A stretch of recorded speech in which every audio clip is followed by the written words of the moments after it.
back in Starkville. John Sartori's here from WVLT. Yeah. How are you, sir? I'm good, man. Happy to be here. Are you ready to provide the tutorial on state? I will do my best. Okay, 2-10 a year ago. Yeah. Much better this year. Why? Well, Blake Shapen's healthy, the quarterback. He got hurt early in the year last year, and they were kind of trying to piece some things together with Scotch tape. Remember, Michael Van Buren, he's now at LSU. He played in the game in Neyland a year ago. He wasn't supposed to play for that team as a true freshman. Blake Shapen's healthy. He's seen a ton of football, led Baylor to a Big 12 championship a couple years ago, and he's got state 4-0 for the first time since 2014. The last guy who did that, Dak Prescott. They grew up about 16 miles away from each other. Pretty cool storyline as the Bulldogs are rolling. Why are the Bulldogs so much better on defense?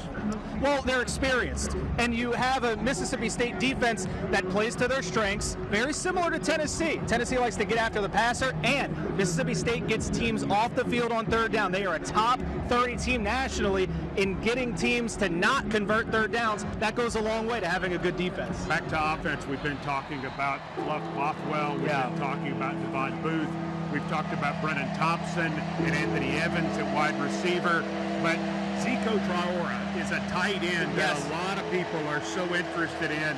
His strengths, what does he bring? Well, you're going to be hearing his name on Sundays, that's for sure. He's a big-bodied receiver. You wonder how a guy like that ends up at Arkansas State out of high school. Just under-recruited. Should have been in the SEC from the start. He can block. He's got a huge catch radius, and he's going to present some big-time problems for Tennessee in the red zone today should Mississippi State get inside the 20. One of the guys that adds speed to that offense, you're just mentioning him, but they have a lot of guys that can really, really run. They sure do, and you talked about Fluff Bothwell, a guy who made his name at South Alabama, part of that huge exodus, I guess you could say, for the Jaguars. He winds up in the SEC. Devon Booth, like you said, another speedster, a lot of speed in the backfield, and they do a really good job of getting the ball out of Blake Shapen's hands quickly.